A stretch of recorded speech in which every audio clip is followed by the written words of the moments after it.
wild abundance.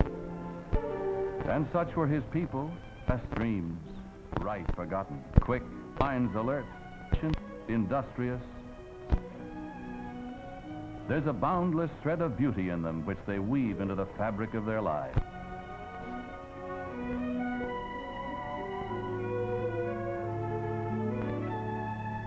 No, they are not easily forgotten. I see them yet in the village, one of the little Christian tribal villages near our mission hospital.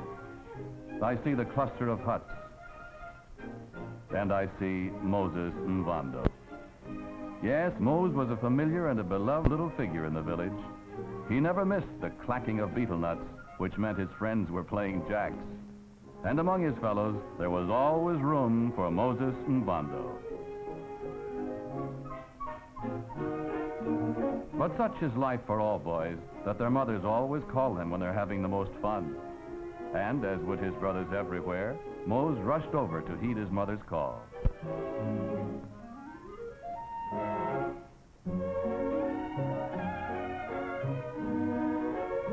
Babysitting with his sister was one of Moses' regular chores, even as hunting the killers of the jungle was the duty of Ntimban, his father. With his sister beside him, he returned to the serious business of the betel nuts. But what was that? An intriguing sound, an invitation to adventure. Another killer, said Ntimban, has paid the price for taking life. And Mose was impressed by this thought and yet another. For Mose was a lad who dearly loved a prank. Then there appeared a most monstrous leopard, and with his first growl, the betel nuts went flying. Yes, this was Moses Mvando. Next day at the old swimming hole, the boys vowed to get even with Mose for his trick. And as they splashed about, one boy noticed his back. Look at those spots on Mose. Those spots on his back. Those spots. The boys had vowed to get even. But who would dream they'd stumble on this joke? More cruel than they could ever know. Was he what the boys had called him? He, Moses Mvando, unclean and sick? But a man of 7 years does not cry.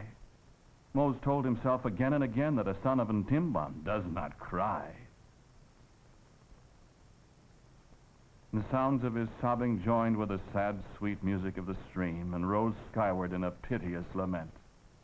Come of him. Would no one ever play with him again? What would Ntimban say? And his mother?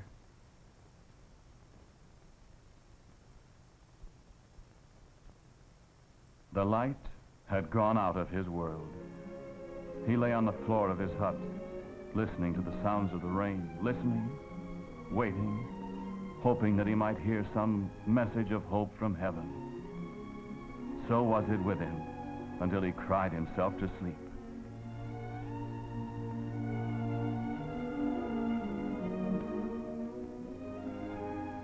When next the sun rose upon the village, bathing it in friendly warmth, Mose took heart and went to find his friends. There were the sounds of betel nuts, and perhaps they'd forgotten.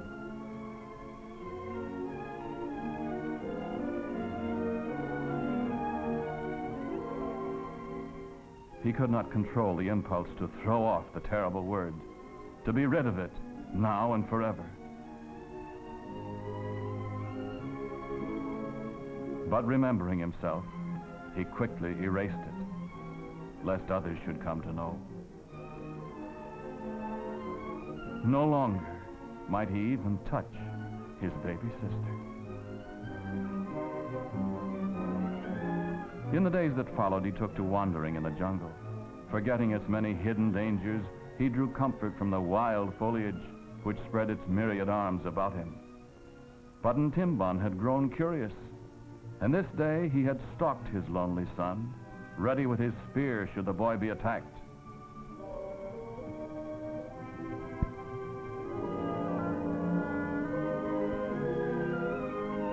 When Ntimban asked, "My son, why do you wander alone in the jungle?" Mose struggled to hold back the flood of burning tears and showed his father the spots. There was silence.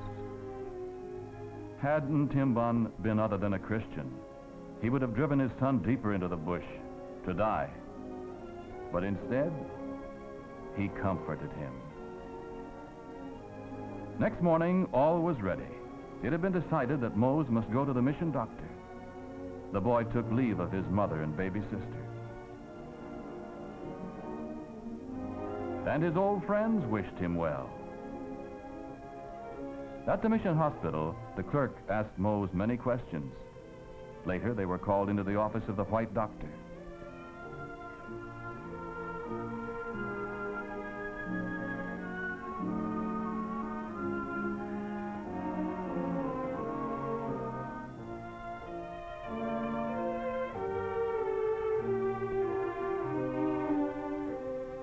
He heard the mission doctor tell Ntimban that it was indeed what they had feared. Moses must go to the colony where he himself would treat him. And the doctor said, "Moses, you will like it, for no one will run away from you there."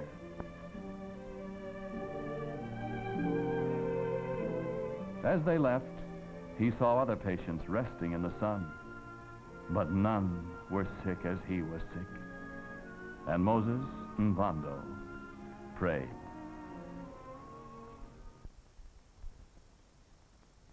How well I remember the next morning when father and son approached that place of which the mission doctor had spoken.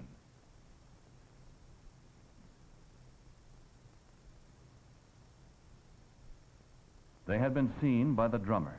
Then quickly the man spoke with the sticks in his hand. "Two strangers come, father and man-child. Come on, greet them. Come, come, come."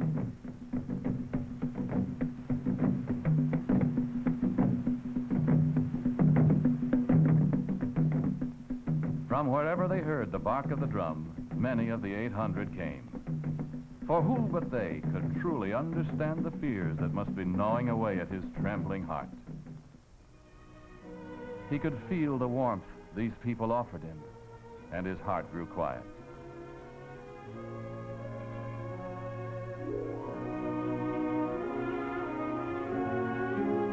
"Father!" But Ntimban had seen the village and found it good. Now, silencing his own heart, he cried, "Go back, Mose! Go back!"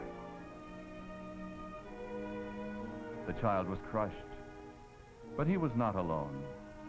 Nor would he ever be alone in the colony, for this was a Christian place. And in Josie, who would be his mother here, the spirit of the Good Samaritan lived and flourished. Coming from a Christian home, he was heartened by the picture on the wall. By this kindly woman, and by Zechariah.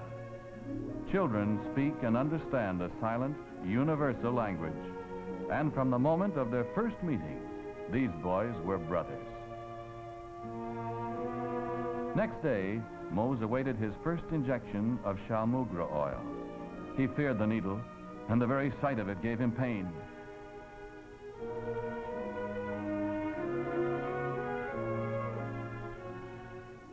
Zechariah was a veteran. He told Mose that the needle grew smaller every day, but Mose was too wounded to be convinced.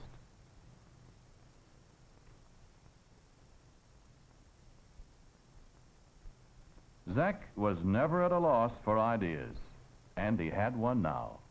He offered to show Mose a very dangerous place, and bravely led the way. This was the surgical anteroom. Notice the strange smell? And don't be surprised if they cut your head right off when you get sick. This was surely no place for Moses and Vando. What's that? Through a half-open door, Moses saw a weird and ghastly sight. His heart pumped madly and his brain shouted to him, "Moses, go find Zechariah. Go find the sunlight. Go into the deepest jungle and hide. Go!" But his feet, where were his feet? could not turn his eyes away. Surely this was a nightmare. But could it be that Zach was right? Yes. Yes, there in the strange light he could see. They had cut off that poor man's head. And Moses' feet came to life. When Moses had caught his breath, Zechariah continued to show his friend the colony. He took him through the carpentry shop, where men were busy making things that would bring comfort to all.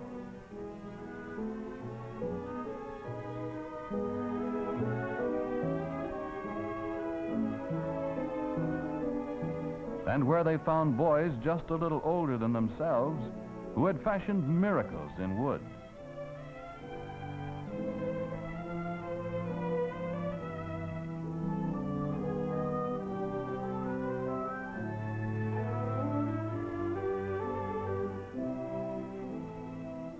This automobile caught Moses' fancy. And imagine his surprise, everyone's surprise, when he was told that he might have it for his own.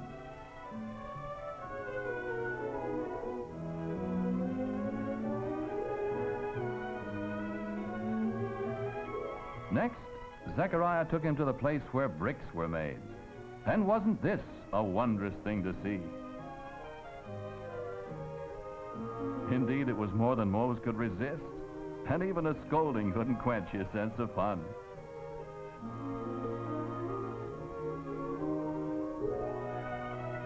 I have never forgotten that at the colony, everyone who was able was assigned to work.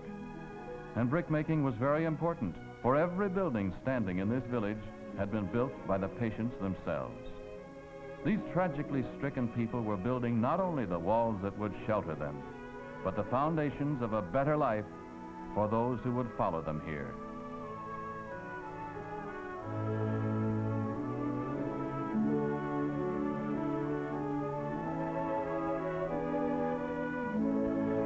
Yes, everyone was busy, doing a day's work for the betterment of his fellows and for his conscience' sake.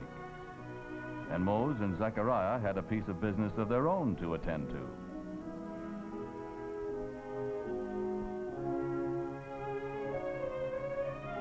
Soon afterward, Zech took his friend to another section of the colony. Here, the more seriously stricken people were doing less rigorous but equally useful work. There was basketry, and there was weaving.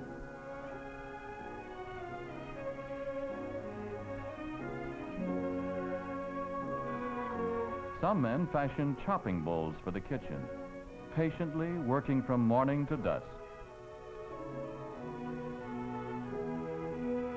Others made the large wicker chairs that required such great effort and skill, and this despite the numbness of their withered hands.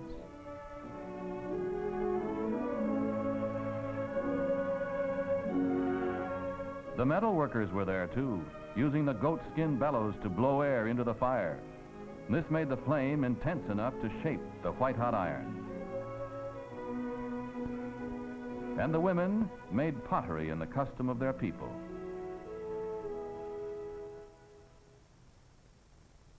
In a nearby field, there was a game in progress. It was really for older boys, but Moses' fingers itched to hold the spear.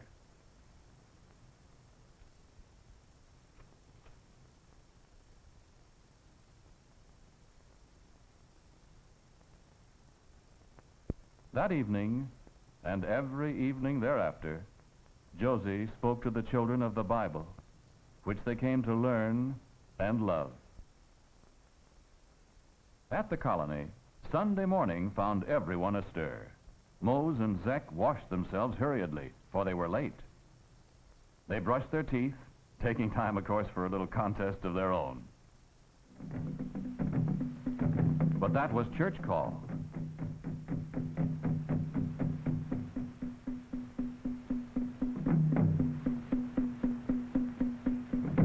Can we understand how much church meant to these people? They were drawn to it by their boundless hunger for God. Forgetting the frailties of their flesh, the yearnings of their limbs, the cold, unyielding grip which death already had upon them, they went to church. For they knew that God was love, and they found peace in his house.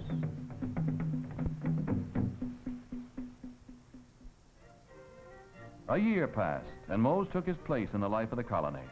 Often in the mornings, I'd see him arriving at school. And there, with the others, he would take the teacher's words upon his slate.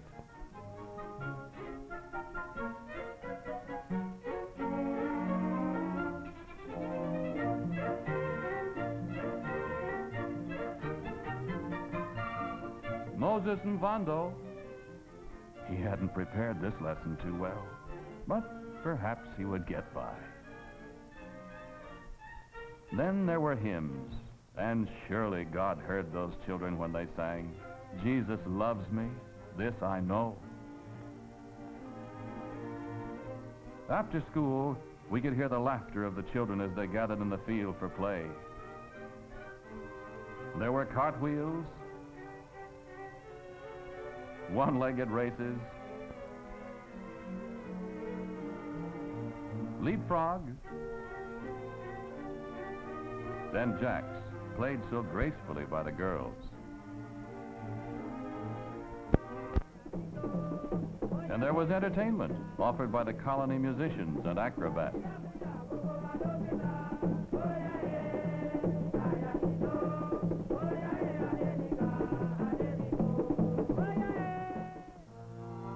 Another year passed. The seasons changed, but something else changed too. Now only Mose was there to help Josie gather wood for the fire. Yes, Zechariah was gone. He had been cured and returned to his home. Soon Mose would go too. Josie thanked God. But her heart ached. For how could any woman lose sons like these without weeping inwardly?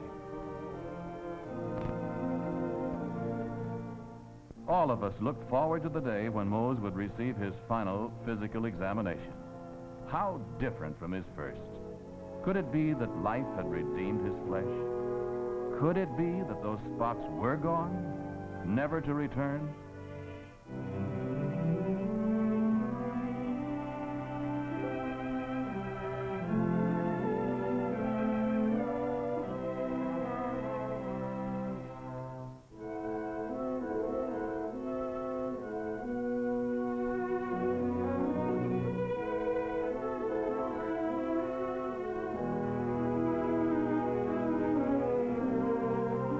The man was writing that he, Moses Mvando, was well. Yes, and he could go home. There was a service of thanksgiving conducted by Pastor Pipa, who had once been a patient here himself.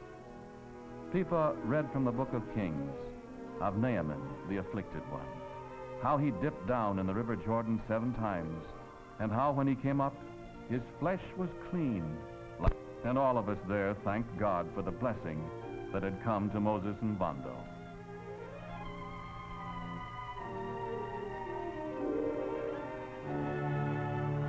When a messenger arrived in Moses' village and delivered the news, Ntimban lost no time.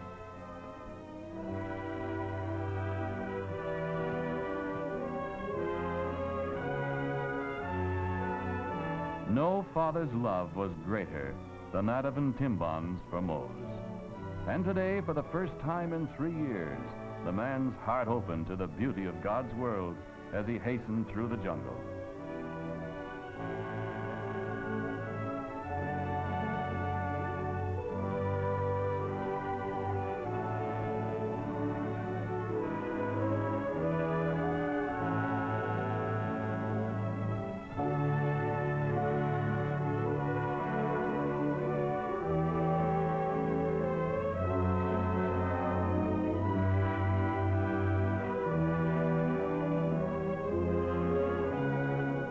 With palm leaves in their hands, the people came forward to bid goodbye to Moses, as they had bidden him welcome 3 years before. And Josie walked quietly among them. Ntimban thanked them, and to Josie he said, "How can I ever thank you for all you have done for my son?" She answered, "What have I done when we consider what Jesus has done for all of us?"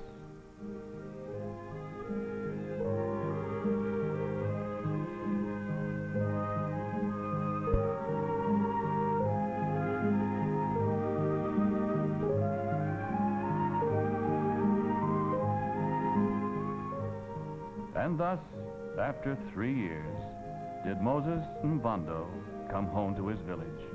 All he had lost, restored. And baby sister, how she had grown. May I touch her now? Yes, yes, at last.